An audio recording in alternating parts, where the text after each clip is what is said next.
Hey guys, welcome to the shop where we go over tips and tricks and frequently asked questions to make sure that you get the most out of your Redline bow hunting gear. If you don't know it already, I'm Wes, the host and resident bow technician, field producer, whatever you guys want to call me. But obviously, if you've watched my videos before, we're in a different spot. I've sold my house in Virginia and bought a nice place here in my home state of Michigan. So as we keep going here, hopefully this mess gets a little bit better looking. But welcome to the new shop here at Redline Bowhunting. We've been getting a lot of questions from you guys, and I'm sorry I haven't put out a lot of videos, but between moving, hunting season coming up, you know, food plots, so on and so forth, it's just been crazy hectic. But we're gonna be starting to get a lot more videos out to you guys, even in through hunting season. But without further ado, we're gonna go over today of should I shoot a single pin movable sight or a 3-pin movable sight? And really it's an easy answer. It's really just personal preference, but a lot of you guys have never shot either one of them. You just maybe have had a fixed pin sight.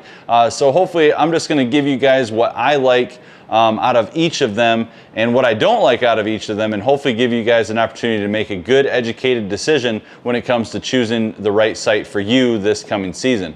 What the two sights I'm going to use today for examples are going to be our new RL2 bracket sight, and also comes in a dovetail, but you can notice it has 3 pins, and the bottom pin has a 19 thousandths size pin. You guys have been asking for that for a while now, so we've been able to provide that with you guys. And the other sight is going to be the DTM RL2 sight.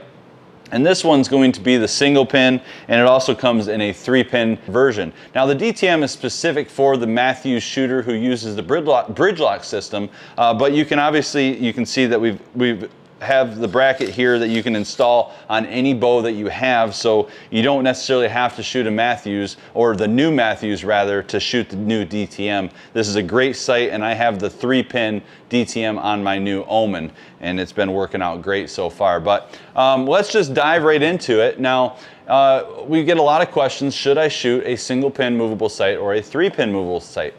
I've been shooting for the last 7 years a single pin sight, and I love it. And I mainly love it because of precision. Precision is very important to me when I'm shooting my bow, whether it be a target archery or it be hunting, mainly because if that deer is at 47 yards and I dial my sight into 47 yards, I know from all the work I've done in the off season, I know that my arrow is gonna hit at 47 yards right where I'm aiming, as long as I do everything that I'm supposed to on this end of the bow. And really that's my only reason for loving it so much. I mean, I practice with it so often that I know, I'm very proficient in ranging, putting my rangefinder away and dialing my sight to whatever range I need it to, and executing the shot. It's been very successful for me. I've shot 6 bucks in the last 7 years, and I've never had a problem with any of those issues, whether it be hog hunting, shooting a doe, or even a coyote. They come in really fast, I range it, and I'm good to go. Now, one of the things that I do with a single pin to kind of use it as a fixed pin sight, or even like use it as a 3-pin sight, is I dial it to 27 yards. And this is the trick that I like to do. I tell as many people as possible to do it, as long as you know your equipment and your setup, is I put my yardage to 27 yards. And I know that if I shoot a deer at 20 yards, it's going to be 3 inches high, which is still a kill shot. And I know that at 35 yards, my arrow is going to be 3 inches low, which is still a kill shot. I do that mainly because you might have that buck that comes into your food plot, and you know that that one tree is 20 yards and that one other tree is 30 yards. Well, if I know my equipment, just like you know your equipment when you do a pin gapping on a fixed pin sight, that if that deer walks by that tree and my sight's already set at 27, I just hold where I want to shoot it, and I'm going to kill that deer. And the same thing if he comes out at 30 yards or 35 yards. Now anything further than that, we take our time. I range, I dial it to where I want it, and I shoot the deer. I've never had an issue to be like, oh, I missed an opportunity there because I had to move my sight. I just haven't encountered that yet. Not saying it's impossible or it never happens. It's just something I've never encountered. And I've spent so much time on the range and here at home practicing to know my equipment, to make sure that I'm proficient with my rangefinder.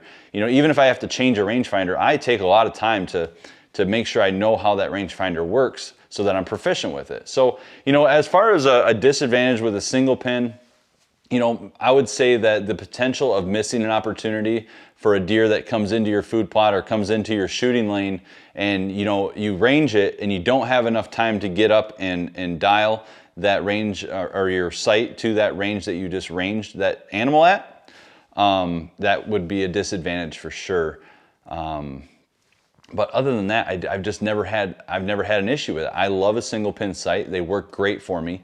And I transitioned from a 4-pin fixed sight to a single pin movable sight 7 years ago.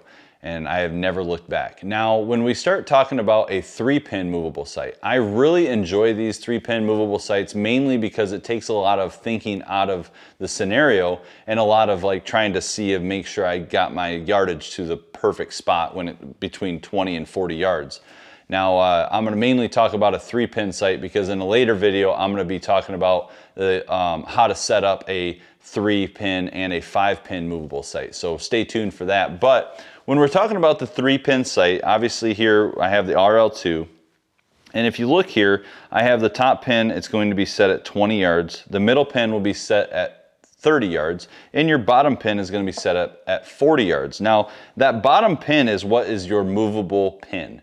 Now, obviously, everything moves with this sight. So if I hold it here and I dial it down, everything starts moving with it, right? But when I have my sight tape right here, it's going to start at 40 yards.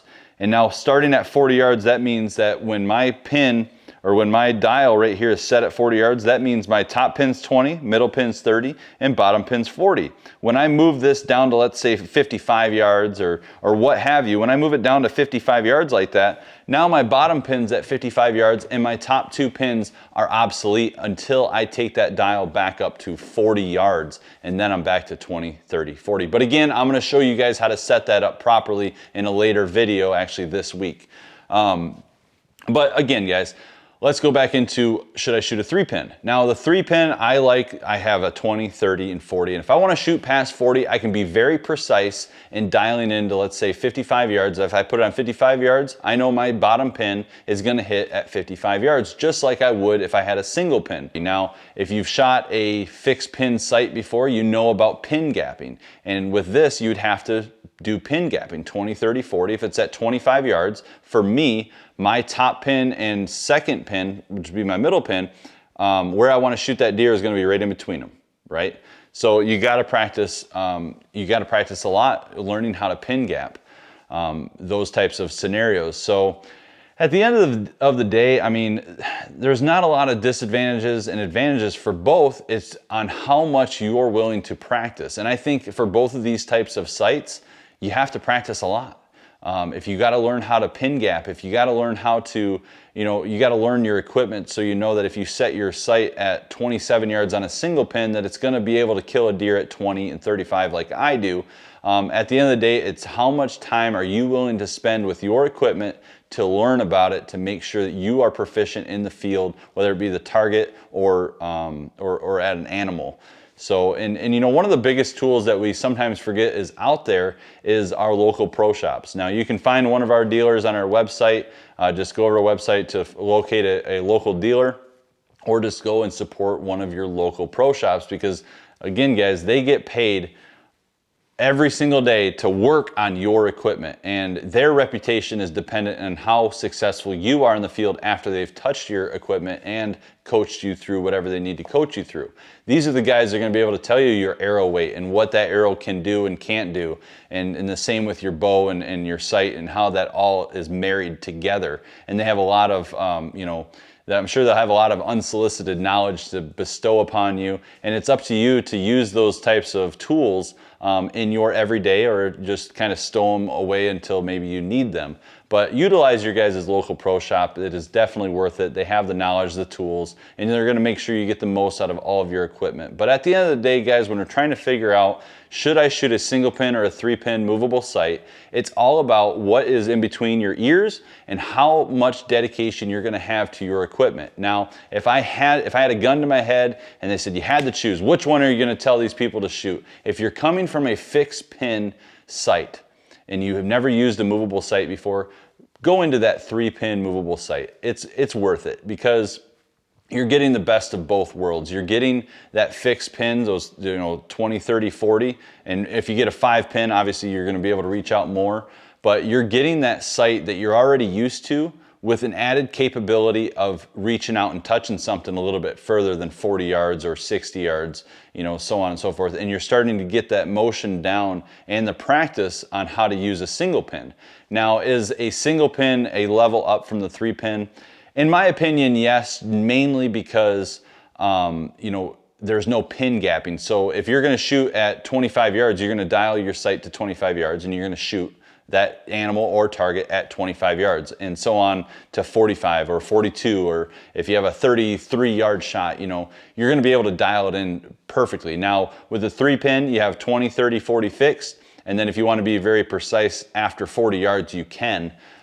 So it's really just personal preference. In my opinion, if you're hunting, because we're redline bow hunting, you just need to hit a 6 to 8 inch plate in the vital area. If you have a perfectly broadside shot, you have a 6 to 8 inch vital area that you need to hit. And, that's really what we're looking for. But for me, I like precision. I love a good 3 pin, but I love a single pin even better. That is where my go-to is. But, this year, saying all that, what I just said, this year, I'm using a 3 pin movable sight, and we're gonna see what happens. So, again, guys, utilize your local pro shop. If you guys have any more questions pertaining to this, please shoot them down in the comments here, or give us an email. We'll make sure to either cover it on another video here at the shop, or we'll just answer it right there on the spot. But again, guys, thanks for watching, and look out for more videos this season, because I got quite a few questions that we need to be answering, and I'm looking forward to doing it. So we'll talk to you later, guys.